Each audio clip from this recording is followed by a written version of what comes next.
contractors create their own bottleneck in that they can only grow as much as they can handle. Think you have something and you don't have anything yet. You have to be able to risk what you have. And if you think you have something yet, you won't be able to let it go.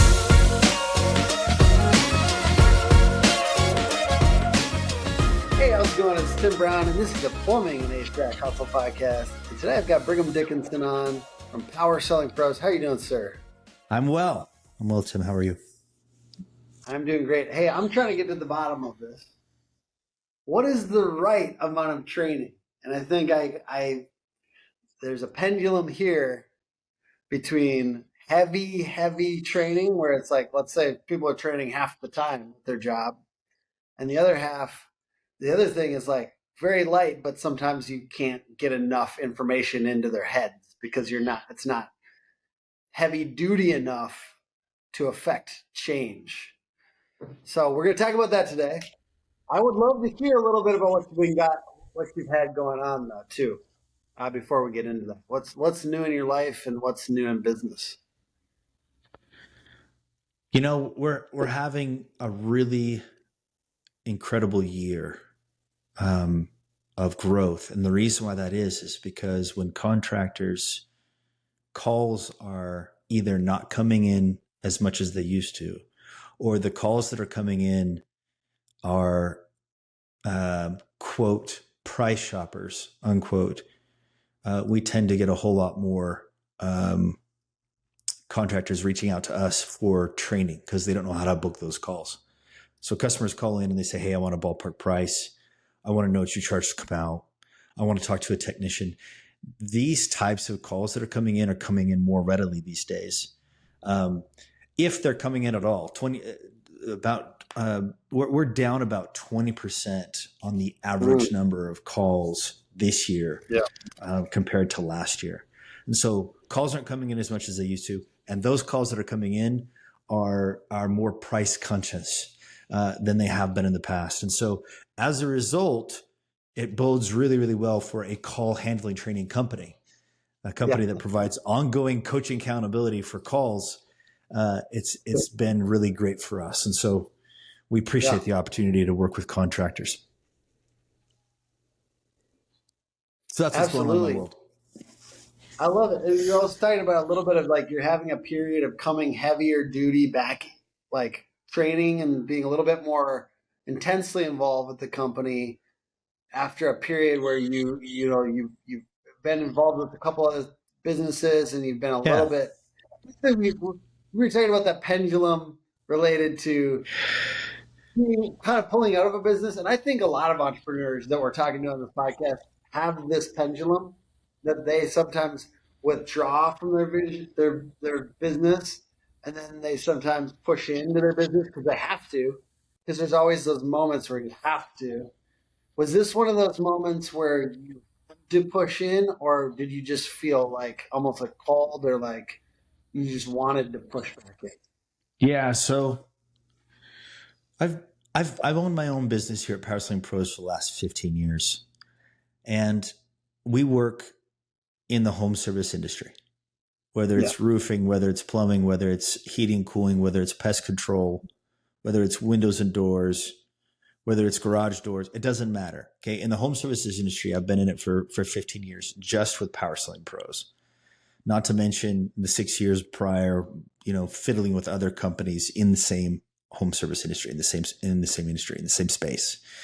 And so, one thing that I've been noticing more than anything other is that contractors create their own bottleneck in that, they can only grow as much as they can handle, right? And they're working 80 hours a week, right? They're handling the dispatch board with their technicians, and they're working with all the comfort advisors, and they're working with the CSRs, or at least they're trying to. They've got their hands in every department, trying to control everything, every outcome. And they are Johnny on the spot. They're the hero that solves all the problems, saves the day in and day out. I'm seeing them work themselves to the bone and not being able to get past a certain plateau. Usually it's around 3 to 5 million. Okay. How do you get past that 3 to 5 million? Well, the way that you do that is you sit down with your employees, find out what their ambitions are, and see if you can get the duties of a company to align with their ambitions. All right. So you essentially write down all the things you do on a day-to-day basis, and you begin to strategically delegate those responsibilities out to those ambitious employees. Okay. Usually what happens is a contractor loses those ambitious employees before he gets a chance to sit down with them and determine what those ambitions are. Okay, they're already gone. But if you can sit down with them before they fly the coop and say, hey, what do you want to do with your life? Where do you see yourself inside the company next 2 to 3 years? At which point the employee says, well, I don't see myself with this company in 2 to 3 years. Isn't that valuable information to have?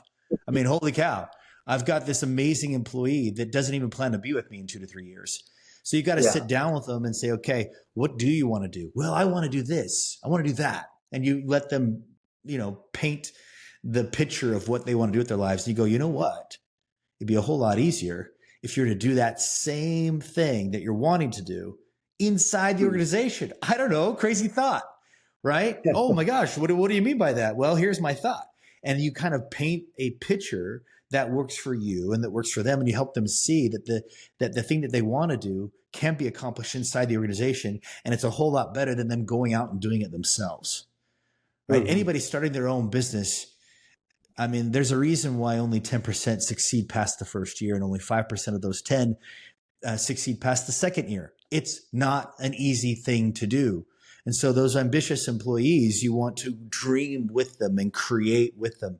And then what you do is you slowly begin to take that list of responsibilities that you've been doing yourself for the last who knows how many years, and you slowly delegate them to those ambitious employees, and you have regular meetings with them on a quarterly basis and talk about what they're doing, how they're doing it, and you make sure that you're compensating them based on their performance.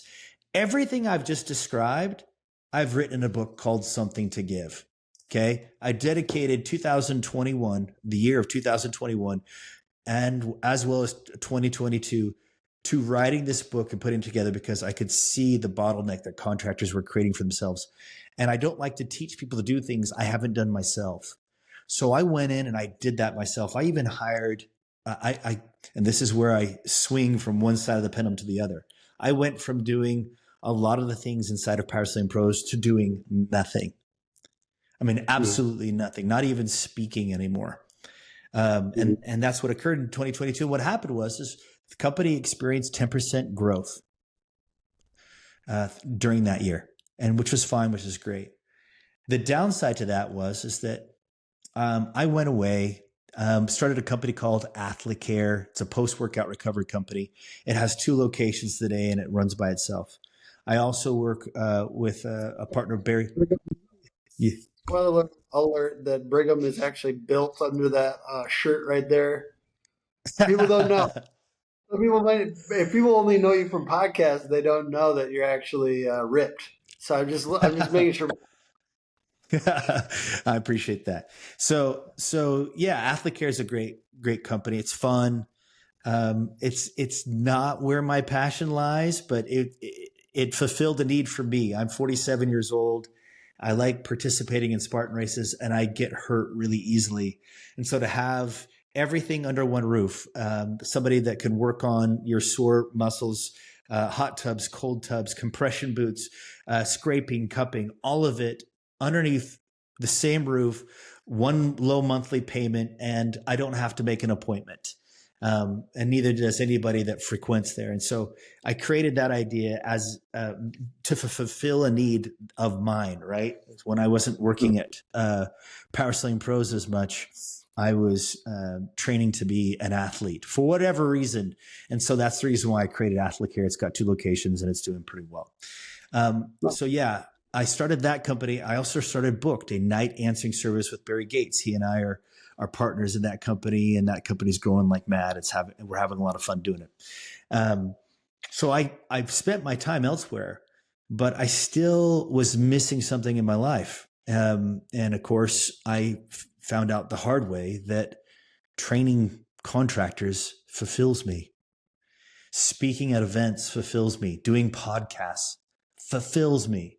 And I stopped doing those things. I let a CEO do those things. And it wasn't good for him because I was constantly micromanaging him.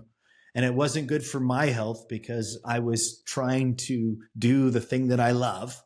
And so we realized after a year that it wasn't good for him. It wasn't good for me. He went and started his own email marketing company, and he still helps us with our email marketing. And I was able to jump back in with both feet and crush it. So yeah, we have this pendulum thing that goes on inside of our business where we go, oh my gosh, I need to help contractors realize how to delegate, to the point where I'm going to show them how amazing I am at delegating until I've delegated myself out of the thing that fulfills me, right? Dumb. Yeah. You think it's so silly, but I had to learn the hard way that your goal is to find that happy medium in between the two, the north and southern, the northern and southern points of that pendulum. And I'm thinking about this right now. I just got an executive assistant, which my first time ever, by the way, which I'm very excited about. But I also I'm trying to have her do stuff, and I'm trying to figure out which things give up or not give up. You know what I mean? yeah, and now I've got employees that are clamoring for, hey, you know what? I love the high expectations that are coming my way, especially over the last year. I really could use some training to kind of help me understand how to fulfill that expectation. And so it's me going, wow, we're a training company and we need training too. What a concept, right? Yeah. So investing in sales training, investing in leadership training, that's what I've been doing all summer long, and we'll continue to do all summer. I realize it's just June, so we have plenty of time to continue to on this process. I'm interested in both of those things, by the way. To me, training for us is a pretty high priority up there. I want to be a training company. You know what I mean? Internally, I want it to be a training company. But we're talking about that. What's too much? Where it's it's inhibitive to their daily work, and what's the right amount? So I guess I'm just what type? Like you said, you're doing leadership and sales training. What's an example of a leadership training? Is there any people that you'd be willing to shout out that you guys are interesting or something like that? Yeah, so I will bring up the leadership training is an independent contractor that we're thinking about hiring. Hopefully, she's not listening to this. Yeah. But I'm going to hold off on announcing her because we may want to employ her. As far as sales training goes, we've hired Sandler Sales. Oh, awesome. Okay, so we are a business to business company. Yeah. If you are a business to consumer company, I would highly suggest that you hire somebody who specializes in your business to consumer industry. Yeah. Okay. We're very good at teaching a home service contractor to provide a phenomenal experience over the phone and in the home for their customers. So chances are Sandler's probably not your best bet, in my opinion. I'd say that somebody who's more specific to the industry is going to be a better bet for you. Mm-hmm. Whereas for us, a business to business company, Sandler's perfect for us. Yeah. So with that whole training thing, have you already noticed that? How I don't know, are you as a business to business company myself, we track time internally and stuff like that on different things. So for instance, last Friday, I sent all 10 of my people from our search department down to an event, and I can see it the next week in my metrics, right? My productivity metric is down because we spent 8 hours times 80 hours times 10 people, 8 hours times 10 people, 80 hours gone. So that amount of productivity is just so and I'm happy I did it because I want to be the best at what we do. And I'll continue to encourage them to do training even during work. I also encourage my people to do a little bit of training outside of work. I just recommend that they're always kind of trying to level up, and we do ask them to read books and stuff like that. But how much is too much with training? Okay. So the way the training is executed is extremely important. Okay. If it requires your team to pull away for a certain period of time, in my opinion, that's less effective. Now, if that's the only way you're going to get the training, then do it. But it's less effective in that it takes you out of the field. This is the reason why we do it differently here at Power Sling Pros. So forgive me for being self-serving for a minute here. Okay. When we do an in-person training, and hopefully this will help other training organizations. Okay. When we do an in-person training, we train half the people who answer the phones in the morning, and then we repeat that training in the afternoon. We train the other half in the afternoon. That way we can cover the phones and still get everybody trained. No loss of productivity. Okay. Minimal loss of productivity. When we do coaching, we do one-on-one coaching. So we pull one of the CSRs away for a half hour of coaching twice a month. Okay. That way all the phones can still be covered and every CSR can be held accountable to their performance twice a month using their own calls. Okay. Same thing with like stuff like where they can like learn on the internet. Like, do you guys have any versions like that? So we have an online training platform for those who don't have time for coaching. They can sign up just for the online training platform, and they can watch videos. Like if you were to have somebody, you're like, all right, take this online thing. What would you recommend? Like a couple hours a week? Like what's a realistic amount of like to expect from your people to like try to learn a little bit? If I'm a CSR and I don't have a live coach working with me, it's not going to be as effective. I mean, if I have a live coach, it's not going to be as effective doing just the online platform. Yeah. Okay. If you're just doing the online platform, I would have a person in-house making sure that you are that you are spending time there each day on the platform. And then I am doing little quizzes every week to make sure that you're retaining the information that's covered on that online platform. So maybe more like bite-sized daily training and then accountability around that. I like that. I could get it. Yeah. Get on board. If you can do it in-house, great. If you can't, have us do it. Let us do the coaching for you. Let us provide the coaching accountability for you. We've got over 1,000 trainees in our coaching program. Yeah. And we take them through 4 levels of certification.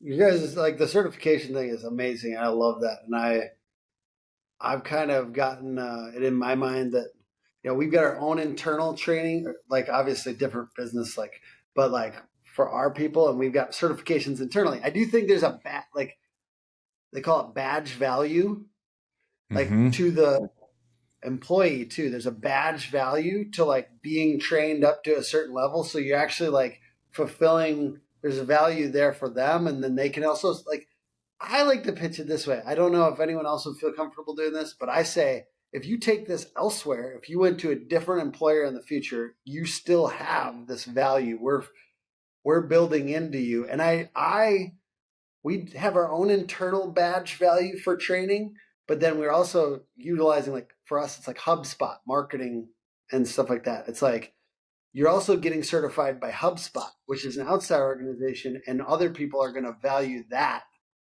as well, which I know that that's weird for some people. They don't want to think about their people going elsewhere, but I almost feel like it's my job.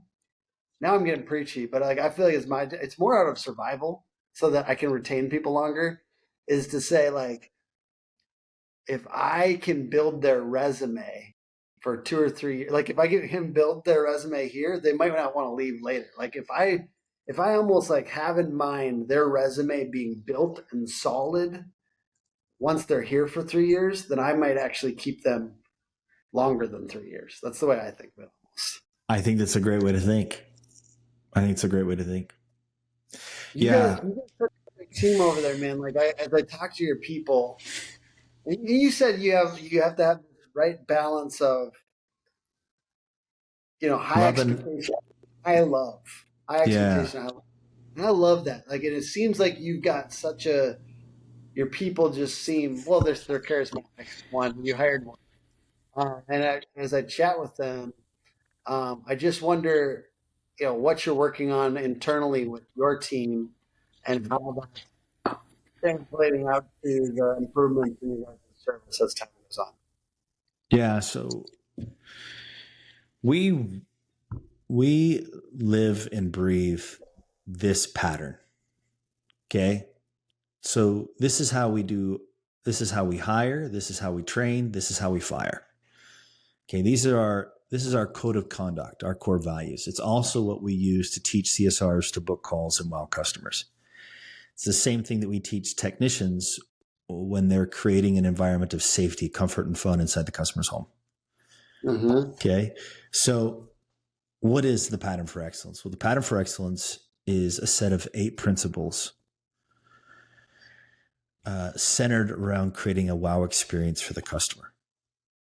All right. Now, when we incorporate these same principles internally with our team, with our staff, we're teaching positivity. Why? Because positivity attracts people. We're teaching being prepared because preparation inspires confidence. We teach listening skills because listening creates understanding that invites connection. We teach caring. Why? Because empathy validates worth. We teach people to say yes. Okay. When we need something to be done, the last thing we want is an employee to say, "That's not my job." We want them to say yes. Why? Because assurance builds trust. It builds loyalty on the team. If something needs to get done, the answer is yes. Asking the right questions. Why? Because asking encourages action. I mean, to say that somebody isn't doing their job is less effective than simply asking a lot of questions to help them realize for themselves where they need to improve. Creating value by being valuable, being a valuable asset to the team, and of course, being grateful. Okay. By mastering the 8 principles found in the pattern for excellence, you create a wow experience, not just for customers, not just for the end user, but for your fellow employees as well as the owner. Now, sometimes when I teach these principles outside of, like, for example, to employees, those employees basically say, "Hey, I really wish my owner used these principles," which is kind of a, wow, that's not very nice. But yeah, but it's true. And so the secret to my success has been learning to master these principles inside. And I haven't always been able to do this, Tim. Let me give you, I mean, my company plateaued at 300 CSRs way back in 2016. We have over 1,000 trainees in our program now. So at 300 trainees, I was there in 2014, couldn't get past it. I was there in 2015, couldn't get past it. When I found that I was going to be there in 2016, I was really frustrated at this point. And I was referred to a guy by the name of Johnny Covey, who is the nephew, the grandnephew of Stephen R. Covey. Johnny Covey has his own platform. He's written some really cool books, like Choose Your Experience. Okay. That's Johnny Covey. Really cool guy. He had me pay him $1,000 a week to spend the day with me on Mondays, every Monday. And he said, "Hey, I'm going to spend time with you in your home." And I was like, I saw a joke on Saturday Night Live that sounded somewhat like this, right? I'm going to be your best buddy. I'm going to be your best pal. I'm going to be your friend. And, you know, we're going to bunk together. And I was just like, whoa, this sounds really similar to that. And, he came in, he had me turn off my phone on, this is really hard to do on a Monday, but every Monday, this is what we did. And he had these oversized stickies that he'd put on the wall, and he'd ask question after question after question. And after several of these meetings, he helped me realize for myself that I wasn't following the principles I teach customers in my own company. And that was the very thing that was keeping me from growing my business. I wasn't following the same thing I teach. And as soon as he helped me realize that that was the problem, that was the bottleneck, boom, exploded. Exploded. We're over 1,000 trainees now, and we do very, very well. And it's because I finally learned to master my own principles. And I love that, man. You're talking about the high expectation, high love thing. I love how you also like when you're doing leadership training, you have some questions. And I would love for you to talk me through some of those that you're asking the leaders. So, like, maybe we could leave this as a little bit of a rhetorical or contemplating these some of these questions that you like to ask Let's the do it. leaders. So, Let's do it. if you don't Yeah. mind, So, the audience. yeah. So, whenever I'm working with leaders, I want them to self reflect a little bit about the quality of their leadership. Okay. So, here's question number one. You ready? Yep. Okay. What is the general impact of your influence in the office? Now, as you consider the answer to that question, let me tell you what I'm getting at. What I'm getting at here is positivity. Now, you would think that being positive is super important, and cognitively, you know that, yeah, it's important to be positive. But there are times when we get in the middle of the grind day to day where we're not as positive as we should be. Okay. We might be thinking about, oh, I don't know, payroll. And we might not be as positive as we'd like to be. Right. And Yeah. so we know that as a general rule that positivity attracts people. This is a truth, right? This is a principle. It's true outside the office. It's true inside the office. And so the positivity is extremely, extremely important. So the question is what are you doing on a regular basis to actively work on your attitude? And is it positive? And you'll know when you answer the question, which is, what is the general impact of your influence in the office? You know in your heart of hearts what it is, where it's at. Mm. And you decide whether or not there needs to be a change there. So that's question number one. Mm. If I were to say anything else about that, it's about getting comfortable being uncomfortable. Yeah. Okay. My son Isaac wrestles. He's been wrestling since he was 6 years old. When he was 8, he wrestled against a kid named Dylan Ivy. Think about that name, Tim. Dylan Ivy. Even the name's intimidating. Okay. This guy is a stud. There was one time he was wrestling Isaac, and Isaac was trying to pull himself off the mat, off the circle, right? That they're supposed to stay in when they wrestle. And if he could pull himself out of the circle, they'd have to start over, right? At neutral, standing face to face again. This kid, as soon as Isaac was about to get out of the circle, this kid, Dylan, grabbed Isaac by the ankle and pulled him back into the circle. This guy was a freaking beast, okay? Yeah. Well, there was one time where Dylan Ivy got Isaac into a hold that was extremely painful. The ref could not get on the mat quick enough to pin, right?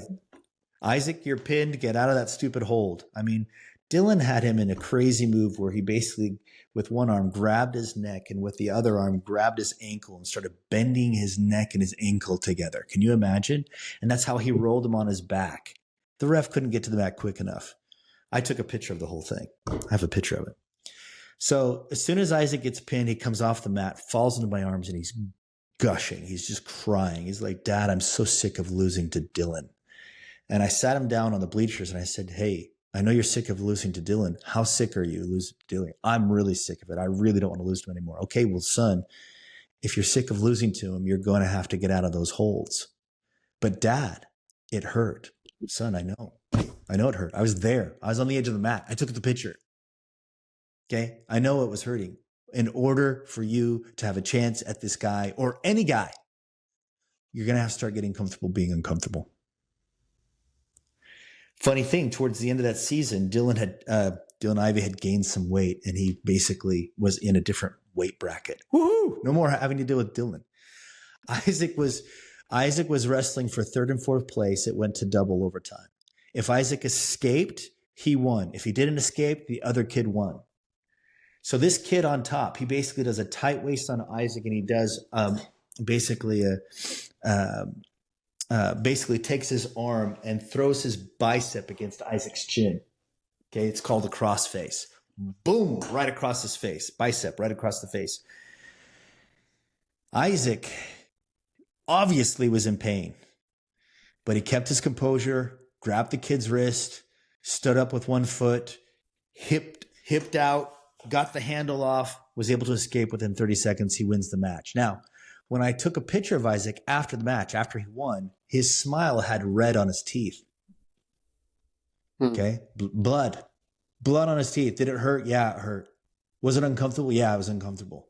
He could have laid there and cried, or he had to get out. Crazy thing, he learned to be comfortable in uncomfortable situations. And that's what I mean by being positive. I love that. Okay. I love the blood on the smile as an analogy for being comfortable, being uncomfortable. That's right. And so it's that type of positivity that I'm referring to. Now I'm gonna speed up with the rest of these questions now that you've got a pretty good idea as to what I'm getting at. Okay. Yeah. So the next one is does your team look up to you, or do they just put up with you? Now here's what I'm getting at there. Yes, I'm getting at preparation, but what I'm really getting at is confidence. Okay. There's a fine line between being egotistical and being confident. All right. So somebody who has an ego problem doesn't like being made fun of. They can't laugh at themselves. A confident person can still laugh at themselves. They know they're good, but they know they're not perfect. And they can laugh at themselves. And it's okay for others to tease them and razz them. They're okay with that. Right? They're okay with jokes here and there and sarcasm here and there. Because they have a quiet confidence that they know they're good. They know they're good. But the problem with confidence is that after a few successes, you feel like you've arrived. Oh, I'm at 1,000 CSRs. I've arrived, right? I've built up this amazing company. I've built 3 companies. I've arrived, Tim. There's nothing more I could learn. You just see what I'm saying? The problem is we have a tendency to inhale our successes. And that's how confidence morphs into ego and pridefulness. And the funny thing is that your employees love to be around confident people. They hate being around egotistical people. So when I ask the question, does your team look up to you, or do they just put up with you? I'm hoping you'll do some self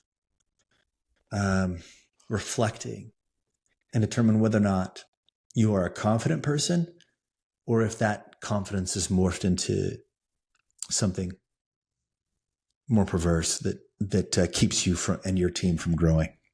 Okay. Brigham, I have to say, this is it's just so common with contracting. It's common with entrepreneurs. It's common. It is. I think that's interesting, because I do think a lot of those folks are not going to be listening to this podcast. Because I think that because it's like, once you go into that, sometimes they stop learning. So they're not like sitting, and it's usually once they've gone past a certain revenue number. The question is, what revenue number is that? Because I've known people that go past $1 million revenue and they go into that mode. You know what I mean? Yeah. And it's like, you haven't arrived yet. I like, I think it's Andy Frisella. He was talking about this one time, and he's like, you can't,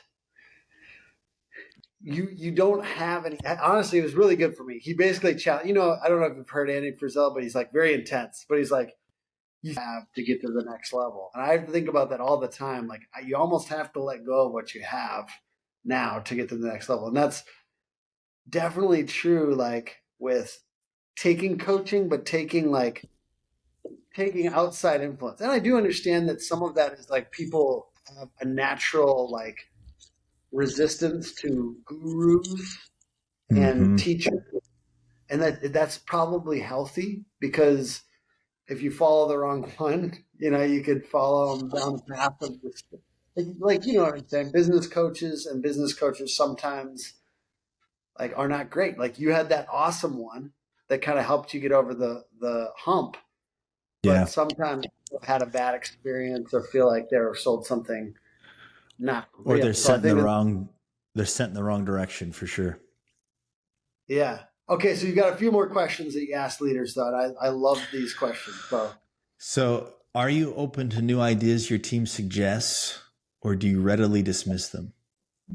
Now, as you consider the answer to that question, obviously what I'm getting at here is listening, right?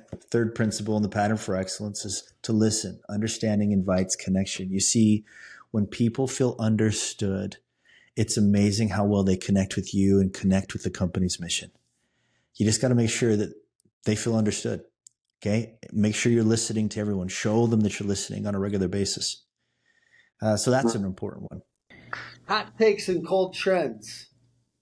So what's a hot take, something that may be controversial to some in the industry, but you would defend it with your life, you strongly believe it, something that might feel a little bit more controversial to folks, though? Oh, that's a good question. Some people believe that ultimately AI is going to take over for your call handling team. And if that's true, the customer experience is going to go down the tubes, and it's going to be harder for you to run your business. Your people who answer the phones should not just be booking calls. That experience over the phone should be so amazing that by the time they're done, not only is the customer wowed, but when they hang up, you are 911. There is no 912, and help is on the way. Okay. You're the only one going out to the customer's home. Now, whether you're a roofer or a plumber or a heating and cooling contractor, if you're the only one going out, what are the chances of you making that sale? Now, I hope your answer is 100%. Hopefully you're good enough. If you're the only one going out there, that you closing it is a 100% deal. Okay. It is a 100% proposition. Okay. So if your CSR is actively engaged in what they do, you guys, we train over 1,000 CSRs. We coach them one-on-one twice a month using their own phone calls. And you guys, they book 100% of their phone calls. And they sell at least 2 memberships a day. 2 memberships a day, you guys. Okay. They're calling out to customers before a technician ever gets out there, and they're saying, hey, your technician's going to be there in a half hour. They're going to take great care of you. Be sure to ask about our club membership. Be sure to ask about our indoor air quality products. Be sure to ask about the mini splits and even the zoning technology that we have to offer. All these things that we talked about during our initial call, it's important that you ask your technician about those things. And then after the technician has been out to the home, they methodically call right after and say, hey, how did our technician do? Did he ask you about this? Did he ask you about that? Was he able to talk to you about this other thing? Providing an entirely unique service or experience for the customer. They even get to the point where they have the ability, even before a comfort advisor goes out, to pre-qualify the customer on financing. So the comfort advisor is able to go in with a predetermined budget for the customer. You see, that's what the CSR has the power to do. Okay. If they're not doing that right now inside your organization, it's because you have not given them the training that they need to be able to do that. And there's no AI in the world that's going to be able to do that anytime in the near future, not for the next 10 to 20 years. And even if they can do it, the minute a homeowner realizes they're talking to a robot, you're done. The goose is cooked. I don't want to talk to a robot. I need somebody who listens to me.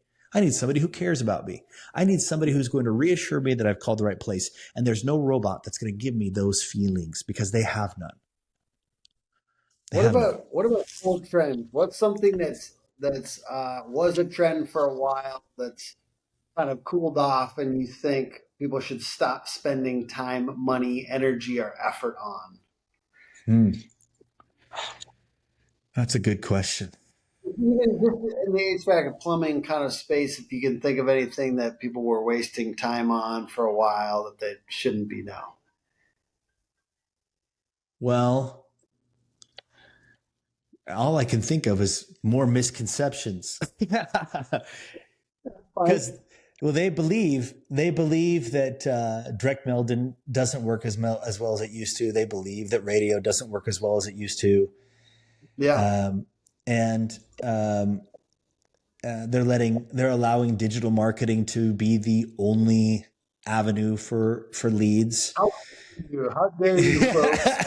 My company, let my company help you get more leads. Yeah. It should be a I, balance of both. yeah, exactly. Okay, direct mail still works, radio still works, digital marketing absolutely works, and it's a combination of all of it. Yeah.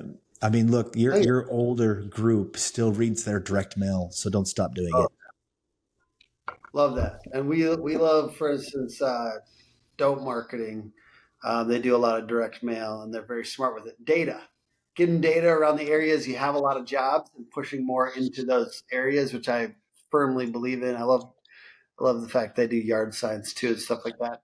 The last question I've got for you is, we've got a service called, or we've got a section called Money in the Phones, sponsored by none other than Power Selling Pros.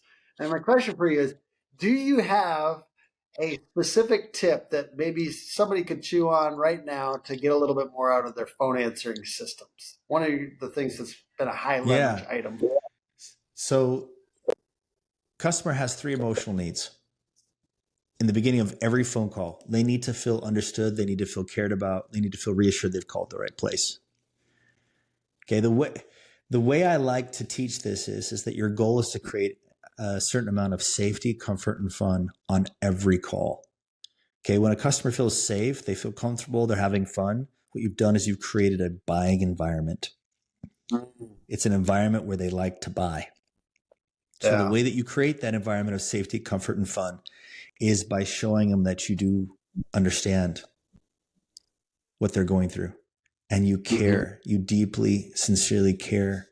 You empathetically care about what they're dealing with. And you are so confident that you can help them with that thing that they're dealing with that you, as much as say it, you say, I can definitely help you with that. So showing the customer that you're listening by saying things like, tell me more. How long has he been doing that? Empathizing, saying things like, oh my gosh, that's not good, or that's terrible, or that's horrible, or oh wow, stuff like that. And then simply reassuring them, hey, you've called the right place. We can totally help you with that. You do those three things at the beginning of every call, you're probably going to book 75, 80, 85, 90, 90% of those calls that are coming in. The only ones that you won't book are when a customer says, hey, I want a ballpark price. I want to know what your charge to come out. I want to talk to a technician. And even then, if you show them that you're listening and that you care and you reassure them that they've called the right place, even then, hey, I want a ballpark price. Great. Tell me more about your situation. What's going on? Well, I've got this air conditioner. It's blowing hot air. Oh my gosh, that's terrible. How long has it been doing that? Oh, last couple of days. Well, look, we can totally help you with that. When would you like us out? Oh, this afternoon would be good. What did I just do? See, even those calls, logically, it doesn't make sense because you guys, it's not logical. It's emotional. So your goal in the beginning of every call is to tap into their emotions. And that's how you book more calls and want more customers. And if you feel like at the end of this, geez, there's no way I could teach my team to do that, then get us to do it for you. I love that. Where can somebody go to get started with Power Selling Pros? Yeah, just go to powersellingpros.com and there's a demo link right on the front page. Click on that demo link, schedule a demo with us, and we'll show you what we do and how we do it. Can you give us kind of possible of like, if I was to refer Power Selling Pros, somebody who's the best referral for you guys? Like, what's the real demographic here? Like, is because you guys don't work with like really small companies as much, probably, or you do? So we work with companies that have one person who answers the phone, and we work with companies who have 100 people who answer the phone. Okay. Our average company has about 3 to 4 people answering the phone. Okay. But we work with all of them. If you have somebody who answers the phone, we coach them one-on-one twice a month using their own phone calls. It's about a 30-minute coaching conversation, and we hold them accountable using their own calls. So we hold them to performing at a high level using their own calls. There's four levels of certification. It's a bit of a university. It takes about 1.5 years to complete, but by the time we're done, they're booking calls, they're wowing customers, they're selling club memberships, and they become a vital part of your selling process. I love that. So it's powersellingpros.com? Yeah, just go to powersellingpros.com. It's POWERSELLINGPROS.com. PowerSellingPros.com, PowerSellingPros.com. Just click on that link on the front that says demo, and you'll schedule an appointment with one of our business developers, and they'll take you through the process and show you how it works. And if you haven't been listening, the last 6 months or so, we've been asking people about a phone selling tip, and about half the people that have been on have been very immediate to say, oh, those guys, I love them. They have a great reputation. So just a lot of social proof on this show. If you haven't watched a lot of these, a lot of people have been hyping you guys up. So I just want to say your reputation precedes you in the industry, and you've obviously helped a lot of people. And so, yeah, guys, check out their service and get a demo. And thank you for being on today, Brigham. I really appreciate you, sir. My pleasure. Thank you, Tim. And thank you guys for watching or listening. The podcast is put on by hookagency.com, Hook Agency all over social media. Please like, comment, subscribe, or if you're listening to it, please rate and review the podcast. Thank you guys. Bye.